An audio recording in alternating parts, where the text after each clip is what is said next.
মহাভারতের কথা অমৃত সমান প্রবীর চ্যাটার্জি বলে শোনে পুণ্যবান। নমস্কার আপনাকে। মহাভারতের কথা ৩৫০ পর্বে আপনাকে স্বাগত। এর আগের পর্বে শুনছিলাম মহারাজ শান্তনুর দুই পুত্র চিত্রাঙ্গদ এবং বিচিত্রবীর্য পুত্রহীন অবস্থায় মারা গেলেন এবং অপর পুত্র ভীষ্ম ব্রহ্মচর্যের প্রতিজ্ঞা নিয়ে বসে আছেন। মহান ভরত বংশের লোপ পাওয়ার আশঙ্কায় সত্যবতী ভীষ্মকেই নির্দেশ দিলেন ভ্রাতৃবধূ অম্বিকা এবং অম্বালিকার গর্ভে পুত্র উৎপাদন করতে। কিন্তু ভীষ্ম নিজের প্রতিজ্ঞা থেকে সরলেন না, বরং পরামর্শ দিলেন যাতে সত্যবতী অন্য কোনো গুণবান ব্রাহ্মণকে পুত্র উৎপাদনে নিযুক্ত করেন।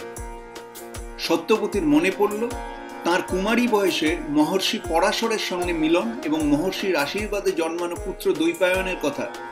সেই পুত্র আজ মহাজ্ঞানী মহাতপস্বী হয়েছে, বেদকে ভাগ করেছে বলে লোকে তাকে ব্যাস নামে ডাকে। সত্যবতী পুত্র দৈপায়ন ব্যাসকে স্মরণ করলেন এবং পুত্র উপস্থিত হলে তাকে সব সমস্যার কথা খুলে বলে পুত্রবধূদের গর্ভে পুত্র উৎপাদন করতে বললেন। সেকালের প্রচলিত সমাজ ব্যবস্থায় নিয়োগ প্রথা খুবই সাধারণ ব্যাপার ছিল। দৈপায়ন ব্যাস মায়ের নির্দেশ মানতে রাজি হলেন, তবে বললেন তাঁর মতো মহাতপস্বীর সঙ্গ পেতে হলে অম্বিকা এবং অম্বালিকাকে 1 বছরের কঠিন ব্রত পালন করে শুদ্ধচিত্ত হতে হবে। সত্যবতী ভাবলেন 1 বছর অনেক লম্বা সময়। তিনি রাজাহীন রাজ্যের সমস্যার আশঙ্কার উল্লেখ করে ব্যাসকে সময় নষ্ট করতে নিষেধ করলেন। ব্যাস তখন বললেন, আমাকে যদি আকালিকভাবে এখনই পুত্র উৎপাদনে ব্রতী হতে হয় তবে তোমার পুত্রবধূদের অনেক সহ্য শক্তির পরিচয় দিতে হবে। তাঁদের সহ্য করতে হবে আমার বিকৃত রূপ এবং সেটাই তাঁদের ব্রতের কাজ করবে। ব্যাস আরো বললেন, আমার শরীরে থাকবে দুর্গন্ধ, আমার রূপ হবে জঘন্য, আমার পরিধানেও থাকবে বিকারের ছোঁয়া। তোমার পুত্রবধূরা যদি এই সমস্ত বিকার মেনে নিয়েও আমার সঙ্গে সঙ্গত হতে পারে তবে আজই তাঁদের গর্ভে উৎকৃষ্ট সন্তান জন্মাবে। এখানে মনে হবে ব্যাস এইরকম একটা শর্ত দিলেন কেন? কেনই বা তাঁর চেহারায় পরিধানে এই স্বেচ্ছাকৃত বিকার ঘনিয়ে আনছেন তিনি? নৃসিংহপ্রসাদ ভাদুরী বলছেন এখানে কারণ একটাই। সেকালের দিনে নিয়োগ প্রথার সুফল হিসাবে একজন স্বামী পুত্রহীনা নারীও সন্তানের মুখ দেখতে পারতেন, কিন্তু এই সন্তান লাভের জন্য স্ত্রী পুরুষের মধ্যে কামনার আগুন জ্বলে ওঠাটা কোনো গৃহস্থ বাড়ির অভিভাবকেরই কাম্য হতো না। আর এটাই তো স্বাভাবিক। ধরুন কারো পুত্র স্বর্গত হয়েছে, ছেলের বউ সুস্থ স্বাভাবিক এবং বয়স কম, তার কোনো সন্তান নেই। গৃহস্থ চান তার পুত্রবধূর কোলে একটি সন্তান আসুক। এই অবস্থায় সেকালের প্রথায় গৃহস্থ মানুষ অন্যের দ্বারা গর্ভাধান করাতে রাজি হলেও তিনি কি চাইবেন যে তার পুত্রের প্রেমাস্পদা বধূ অন্যের লালসার বিষয়ীভূত হন? এমনটি কেউই চাইবেন না। সেকালের দিনে নিয়োগ প্রথাতেও তাই কিছু বিধি নিয়ম ছিল। নিয়োগ প্রথায় নিযুক্ত পুরুষ মানুষটির গায়ে ঘি, দই, লবণ ইত্যাদি মাখিয়ে তাকে একেবারে জ্যাব করে ফেলা হতো, যাতে সেই পুরুষের দেহস্পর্শ কোনোভাবেই এক রমণীর হৃদয়ে প্রফুল্লতা না আনে।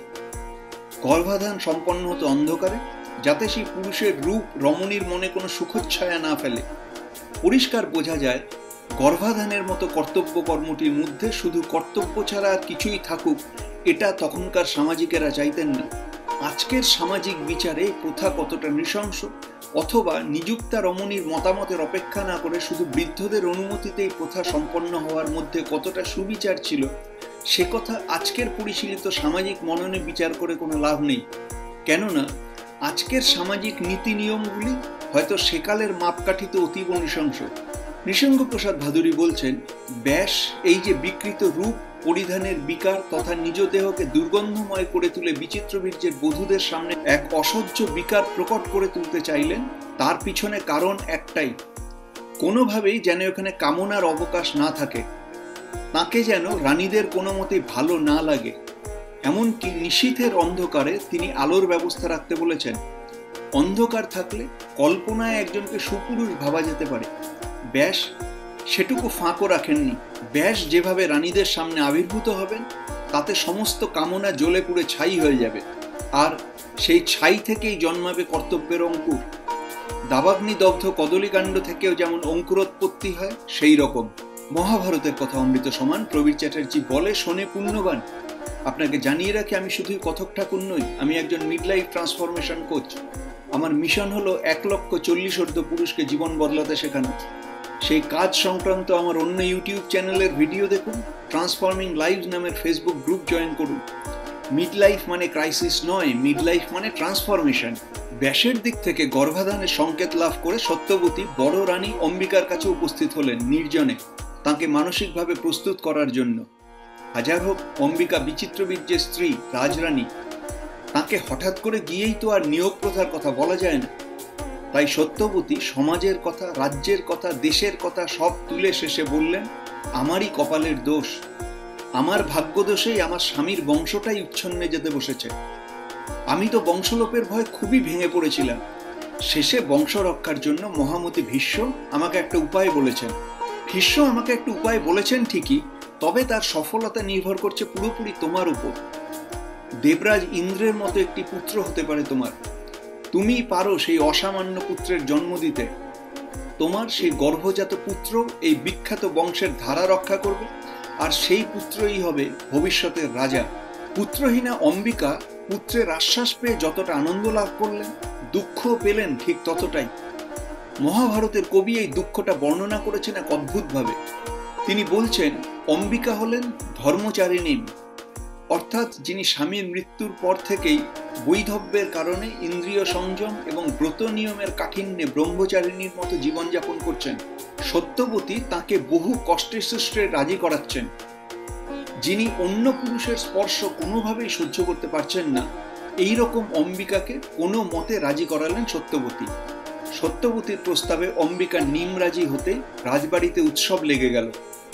সত্যবতী ব্রাহ্মণদের ডেকে, মহর্ষি দেবর্ষিদের ডেকে খুব করে ভোজ দিলেন। ক্রমে দিন শেষে রাত্রি হল। সত্যবতী ঋতুস্নাতা পুত্রবধূ অম্বিকাকে শয়ন গৃহে নিয়ে গেলেন সযত্নে। মৃদু স্বরে বললেন, অম্বিকা, তোমার এক ভাসুর আছেন, তিনি আজ তোমার সঙ্গে মিলিত হতে আসবেন। তুমি সাবধানে তার জন্য অপেক্ষা করো। রাত্রির অর্ধকাল অতীত হলে তিনি আসবেন। একা মহার্ঘ শয্যায় শুয়ে রইলেন অম্বিকা। কাশীরাজ নন্দিনী বিচিত্রবীর্যের প্রথমা প্রেয়সী। ঘরের মধ্যে প্রদীপ জ্বলছিল অনেক। অম্বিকা রাজবাড়ির এক বিদগ্ধা রমণী। ভরত বংশের ধারা রক্ষার দায়িত্ব নিয়ে এমন অস্বস্তিতে পড়তে হবে ভেবেছিলেন কোনোদিন? তার ভাসুর আসবেন। কে এই ভাসুর? কেমন হবেন তিনি? বহুতর দীপালোকিত শয়নকক্ষে কত শত কথা তাঁর মনে আসছে। ভীষ্ম তাঁদের 3 বোনকে হরণ করে নিয়ে এলেন। মহারাজ বিচিত্রবীর্যের সঙ্গে তার বিবাহ, তার প্রাণাধিক ভালোবাসা, তার মৃত্যু এবং পরিবর্তিত পরিস্থিতিতে আজ এই রম্য অভিযান। এই ভাবতে ভাবতে রাত্রির দ্বিতীয় প্রহর উপস্থিত হল। মহর্ষি বেদব্যাস উপস্থিত হলেন অম্বিকার শয়নকক্ষে।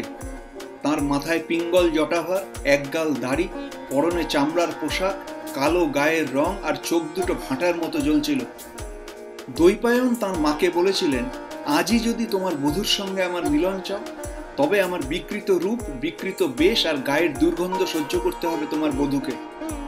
রাজবাড়ির সার্বত্রিক পরিচ্ছন্নতার মধ্যে যে রাজবধূ জীবন কাটিয়েছেন, যিনি ভীষ্ম কিংবা রাজপরিবারের ভাসুর স্থানীয় অন্য কারো কথা ভেবে নিজের মনকে তবু একটু প্রস্তুত করেছিলেন, সেই রাজবধূ রাজবালা মহর্ষি বেদব্যাসের এই অকল্পনীয় রূপ দেখে ভয়ে চোখ বুজলেন।